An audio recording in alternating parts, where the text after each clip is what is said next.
You're listening to Policy Currents, a weekly podcast from RAND. I'm Deanna Lee. And I'm Emily Ashenfelter. Every Friday, we bring you new insights from RAND's latest research and commentary. It's September 6th. Last month, OpenAI announced that it had disrupted a covert Iranian influence campaign. Iran was allegedly using OpenAI software, ChatGPT, to spread disinformation online, including disinformation related to the U.S. presidential election. This came less than 2 months after the Justice Department took down a large network of AI-created bots that were spreading Russian propaganda. Iran and Russia are not alone. China is also exploring AI-enhanced social media manipulation. A recent RAND paper examines this problem, taking a close look at how Beijing's use of powerful generative AI may pose a potential national security threat. China is a particularly useful case study, the authors say, because its disinformation efforts seem to be growing bolder and more sophisticated. For instance, U.S. officials believe fake Chinese accounts tried to sway a handful of congressional races in the 2022 midterms. Taiwanese officials have also accused China of producing a flurry of fake news videos just before Taiwan's presidential election this year. Some of these videos even featured AI-generated hosts. Mitigating the threat of AI-enhanced manipulation won't be easy, but there are some actions that could help. For example, social media platforms could redouble their efforts to identify, attribute, and remove fake accounts. Media companies and other legitimate content creators could develop digital watermarks or other ways to show that their pictures and videos are authentic. And federal regulators could consider requiring social media companies to verify users' identities, much like banks do. But these steps will require time and trade-offs. That's why the best defense against AI-generated disinformation for now may be skeptical social media users. Quote, "We have to assume that AI manipulation is ubiquitous," said Nathan Beauchamp-Mustafaga, who co-authored the RAND paper. "It's proliferating, and we're going to have to learn to live with it." Russian disinformation, whether enhanced by AI or not, has spread far and wide during the war in Ukraine.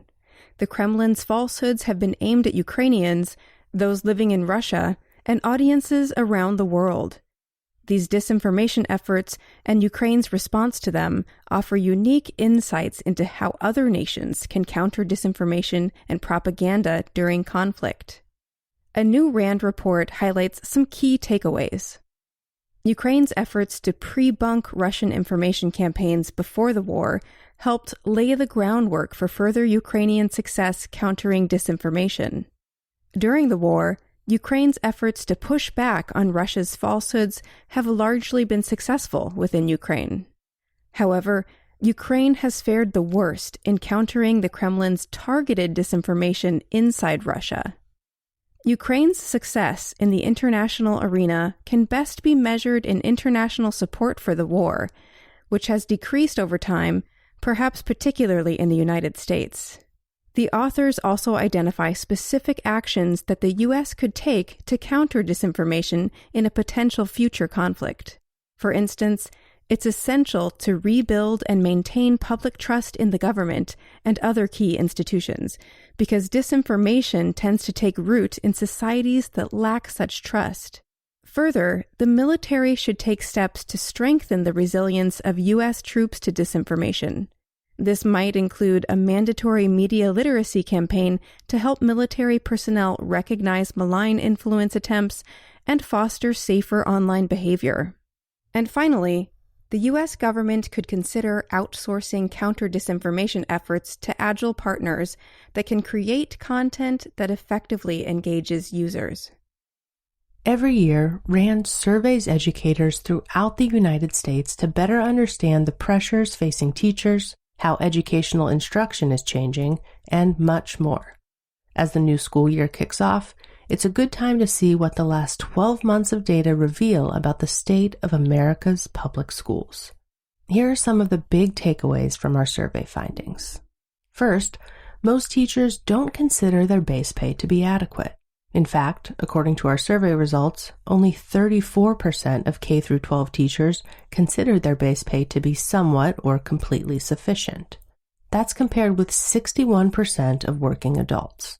And although low pay and long hours appear to be leading reasons that teachers consider leaving their jobs, pay increases alone likely won't be enough to improve the situation.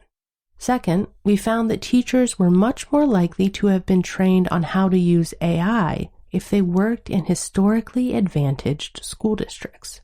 For example, 27% of districts serving mostly white students had provided AI training by fall of 2023, compared with only 11% of districts serving mostly students of color.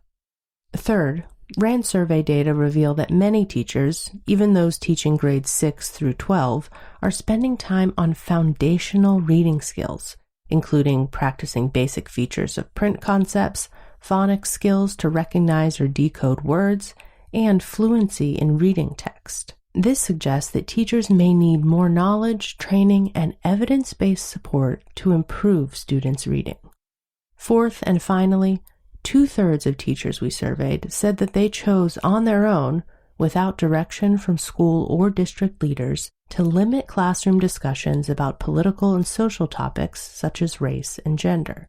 Teachers were more likely to decide to limit what they taught if their local political climate was more conservative. Ultimately, this suggests that teaching and learning may be starting to diverge in liberal and conservative communities.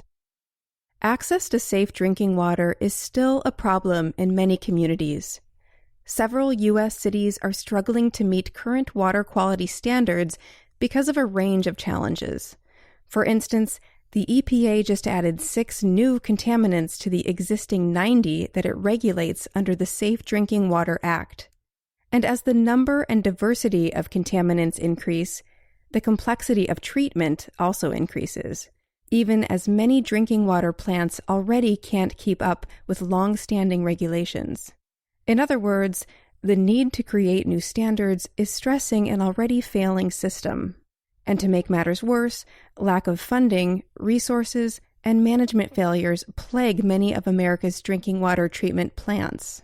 This is why it's time for new approaches, say RAND experts. To start, the U.S. needs a regulatory framework that's more adaptable and able to keep pace with the evolving demands of treating drinking water. This will involve focusing on the source of different pollutants. Contaminants that come from upstream discharges, say coal-fired power plants or manufacturing facilities, are much easier and less expensive to regulate at the source than to remove from drinking water sources downstream. Another key is establishing a federally funded and connected water quality monitoring system. Currently, the cost of monitoring drinking water for contamination tends to fall on public water systems, which operate independently. This makes it difficult to track the big picture. Creating such a system at the federal level would allow for contaminants to be monitored at the point of discharge in water bodies across the U.S. and in drinking water sources. Finally, drinking water infrastructure across the U.S. is aging and in need of repair.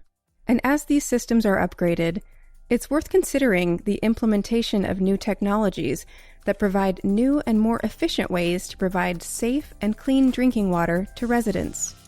Steps such as these could help guarantee that all of America's public water supplies are free of contaminants and safe to drink, and help fulfill the mission of the Safe Drinking Water Act.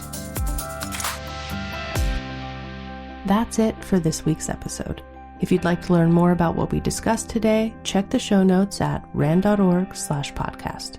We're off next week, but we'll be back in your feeds on September 20th. We'll see you then. RAND is a nonprofit institution that helps improve policy and decision-making through research and analysis.